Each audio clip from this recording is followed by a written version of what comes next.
Hello everyone. आज हम इस वीडियो में क्यूएबल एपेक्स को सीखेंगे। और अगर आपने मेरी पिछली वीडियो देखी हो फीचर मेथड से रिलेटेड, ये दोनों ही एसिंक्रोनस एपेक्स का पार्ट है। तो मैं बताऊंगा कि मतलब इन दोनों में बेसिकली क्या डिफरेंस है फीचर और क्यूएबल में, तो उससे आप ज़्यादा बेटर रिलेट कर पाओगे। तो आज हम स्टार्ट करते हैं। पहले थोड़ा सा डिफरेंस जान लेते हैं। बेसिकली जो फ्यूचर मेथड था, जैसा कि मैंने आपको बताया था कि उसमें हम नॉन प्रिमिटिव डाटा टाइप को ऐसे पैरामीटर पास नहीं कर सकते थे, बट क्यूएबल में हम ये कर सकते हैं। एक तो हमारे पास ये एडवांटेज है क्यूएबल को यूज करने की, और सेकंड जैसा कि मैंने आपको बताया था कि फीचर मेथड में हम with in same feature method दूसरे फीचर मेथड को कॉल नहीं कर सकते, बट क्यूएबल में हम ये चीज़ कर सकते हैं। और मैं ये चीज़ आपको दोनों ही एग्जाम्पल प्रैक्टिकल करके दिखाऊंगा। और तीसरा जो एक और चीज़ है, फीचर बेसिकली एक मेथड था, क्यूबल बेसिकली एक इंटरफेस था। अगर आप लोगों को बेसिक प्रोग्रामिंग आती हो लाइक उस कंसेप्ट, तो आप रिलेट कर पाओगे कि इंटरफेस क्या होता है। तो हम स्टार्ट करते हैं आज का हमारा वीडियो। सबसे पहले हम एक बेसिक क्यूबल क्लास को देखेंगे, उसके बाद हम देखेंगे कैसे हम विद इन सेम क्लास दूसरी क्यूबल क्लास को कॉल कर सकते हैं। और फिर लास्ट में हम देखेंगे कि कैसे हम उसमें नॉन प्रिमिटिव डाटा टाइप को पास कर सकते हैं। तो हम पहले बेसिक क्लास को देखते हैं। मैंने यहाँ एक क्लास बनाई है, मैं आपको उसको लाइन बाय लाइन समझा देता हूँ तो ताकि थोड़ा सा आप बेटर रिलेट कर पाओ। सबसे पहले मैंने एक पब्लिक क्लास बनाई क्यू एग्जाम्पल के नाम से, आप कुछ भी नाम दे सकते हो अपनी प्रैक्टिस के लिए। और इम्प्लीमेंट्स उसको हमें करना पड़ेगा क्यूबल। जब भी हम सेल्स फोर्स में किसी भी इंटरफेस को यूज करेंगे, तो उसके लिए हमें हमारे पास एक कीवर्ड है इम्प्लीमेंट्स, और उसके बाद उस इंटरफेस का नाम। अभी हमारे केस में देखो इंटरफेस का नाम क्यूएबल था, तो हमने यहाँ पर क्यूएबल ले लिया। ये फर्स्ट लाइन तो फुली आपको क्लियर होगी। उसके बाद सेकंड लाइन में मैंने एक मेथड को कॉल कर रखा है पब्लिक वॉइड एग्जीक्यूटर। उसमें एक हमारे पास पैरामीटर भी है क्यूएबल कॉन्टेक्स्ट। अगर आपको पता हो, अगर आपने सेल्स फोर्स में कभी इंटरफेस यूज किया होगा, सेल्स फोर्स में हम किसी भी इंटरफेस को यूज कर रहे हो, उसके अंदर कोई मेथड डिफाइंड है, तो हमें वो मेथड को कॉल करना ही होगा। हम उस मेथड को स्किप नहीं कर सकते। क्यूएबल क्लास में एक ही मेथड होता है बाय डिफॉल्ट जो हमें यूज करना ही होगा, वो मेथड है एग्जीक्यूट, और उसका रिटर्न टाइप वॉइड ही होता है। और हमें यहाँ पर एक उसमें पैरामीटर होते हैं क्यूएबल कॉन्टेक्स्ट। तो बेसिकली मैं बताता हूँ कि एसिंक्रोनस एपेक्स को हम कब यूज करते हैं। बेसिकली जब भी हमें एक बैकग्राउंड में कोई ऑपरेशन करनी हो, डिलीट के अपडेट के समथिंग, मतलब कुछ भी है जो हमें मतलब बैकग्राउंड में मतलब होता रहे, जो मतलब अभी जैसे अभी मुझे अकाउंट डिलीट करते हैं, मैं उसको बैकग्राउंड में कर सकता हूँ, मतलब वो होता रहेगा और मैं अपना कुछ और काम कर सकता हूँ, समथिंग कुछ ऑपरेशन लाइक दैट। ठीक है।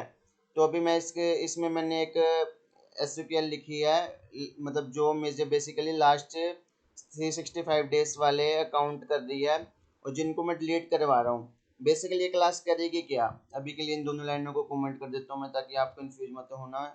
ये दूसरा एग्जाम्पल, हाँ।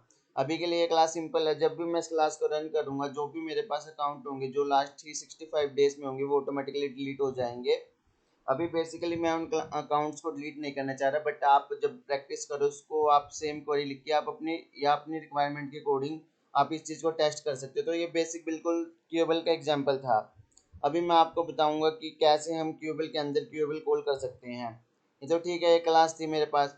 अब सपोज करो कि मैंने एक और क्यूएबल क्लास बनाई। अब आपको ये तो पता चल गया कि हम क्यूएबल क्लास कैसे बनाते हैं। हम इम्प्लीमेंट्स करने हैं क्यूएबल को। क्यूएबल एक इंटरफेस है और उसको यूज करने के लिए हमें इम्प्लीमेंट्स यूज करना पड़ता है। बाकी सिंटैक्स नॉर्मल है, जैसे हम नॉर्मल एक क्लास बनाते हैं एपेक्स क्लास इन सेल्सफोर्स में।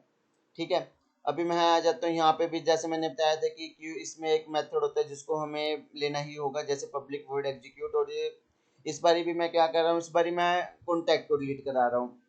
अभी मान लो आपकी रिक्वायरमेंट ऐसी थी, मतलब रियल टाइम पर उन्होंने बोल दिया कि पहले अकाउंट डिलीट होंगे उसके बाद कॉन्टैक्ट डिलीट होंगे। ठीक है। अभी मान लो मैं इस चीज़ को फ्यूचर मेथड से कर रहा हूँ।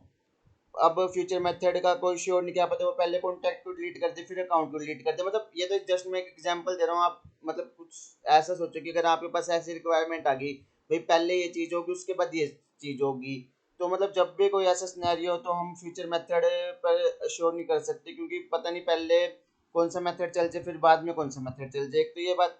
और इसमें भी एक और चीज़ है, हम पहले मैं बता देता हूँ कि क्यूबल क्लास को हम कैसे रन करते हैं। हमें कंट्रोल प्लस ई करना है। उसके बाद मुझे अपनी क्लास का नाम लेना है। उसको मैं कुछ भी ऐसे नॉर्मल जैसे हम करते हैं, इसके लिए होता है system dot N Q, N Q की स्पेलिंग एक second, N Q, system dot N Q, system की स्पेलिंग में मिस्टेक है, सिस्टम डॉट एन क्यू, और जो हमने अभी अपना एक रेफरेंस वेरिएबल बनाया उसका नाम देके हम इसको अगर एग्जीक्यूट करेंगे तो एग्जीक्यूट हो जाएगा। मैंने हाँ ये नोट्स में भी लिख रखा है मेरे कि इसको हम कैसे कॉल करते हैं, सिस्टम डॉट एन क्यू ऐसे करते हैं basically, might be system dot N Q जो है ये, मैं इसको एक बार रन कर लूँगा, कोई डोंट वरी, ठीक है। हम इसको ऐसे रन करते हैं और हाँ अभी देखो अगर मैं इसको ऐसे रन करता हूँ, ठीक है, एक और बात बताता हूँ, एक मेरे पास दूसरी क्यूबल क्लास ये है एग्जाम्पल वन, तो मैंने अच्छा कॉल कर लिया, अभी एक मेरे पास ये है एग्जाम्पल सिंपल, मैं दिखा देता हूँ कि इन दोनों में क्या डिफरेंसेस हैं।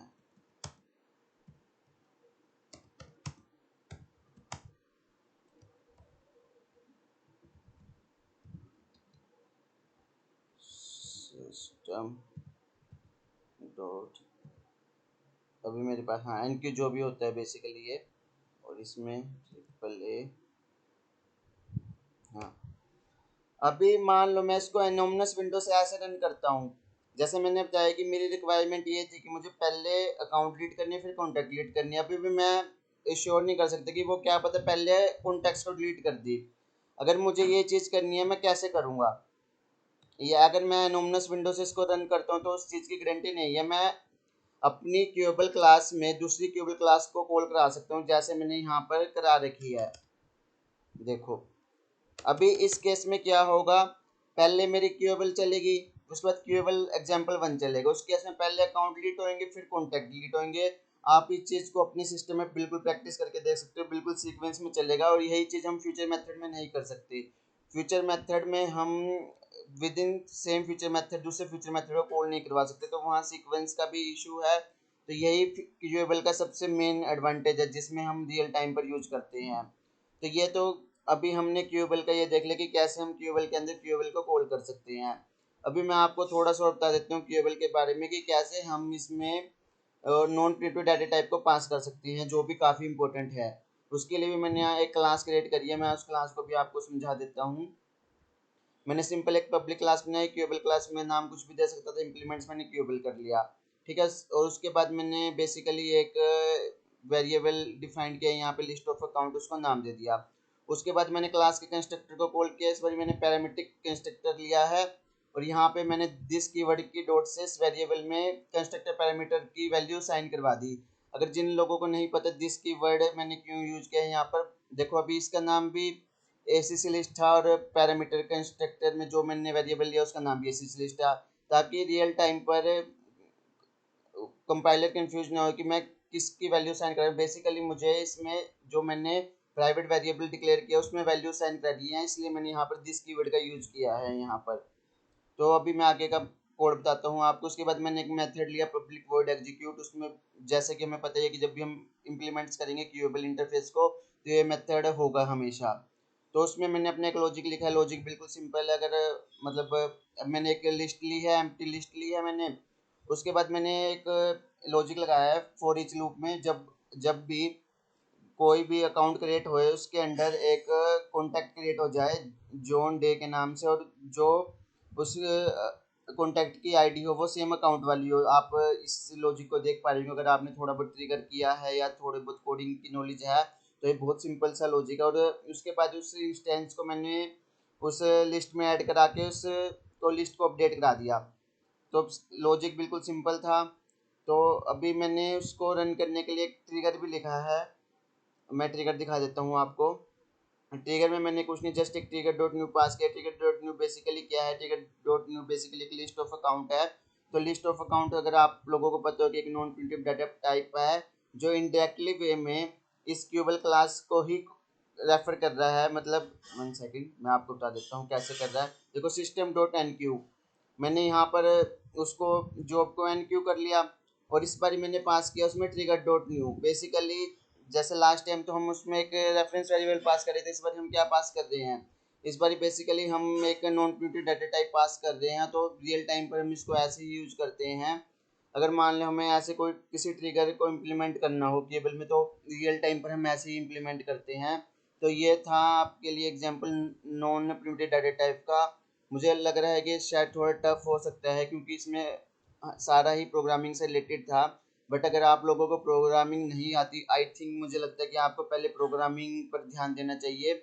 उसके बाद अगर आपके प्रोग्रामिंग बेसिक्स क्लियर है, अगर आप इस चीज़ को अगर देखते हो तो आपकी चीज़ें बहुत इजी लगेगी कि कैसे मैंने ये चीज़ें पास कर ली, कैसे मैंने ट्रिगर को कॉल करवा दिया, कैसे मैंने यहाँ पर एक कंस्ट्रक्टर लिया है। मतलब ये चीज़ें अगर प्रोग्रामिंग आती है तो बहुत सिंपल है। अगर अदरवाइज आपको प्रोग्रामिंग नहीं आती तो माइट हो सकता है कि ये वीडियो में आपको अभी कुछ समझ ना आए, बट कंफ्यूज मत होना।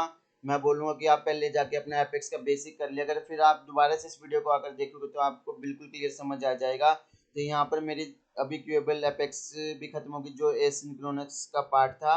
अभी मेरे पास बैच एपेक्स और third last one schedulable apex बचा है, जो भी हम अपकमिंग वीडियो में देखेंगे। और जिन लोगों को बेसिक ऑफ प्रोग्रामिंग नहीं आती, मैं स्टार्टिंग से सेल्सफोर्स एडमिन और डेवलपमेंट का कोर्स अपकमिंग डेज में स्टार्ट करूंगा, जिसमें मैं ट्राई करूंगा मेरे एंड से बेस्ट कि मैं एडमिन का बिल्कुल बेसिक आप लोगों को सिखा पाऊँ और बिल्कुल कोडिंग का बेसिक आप लोगों को सिखा पाऊँ।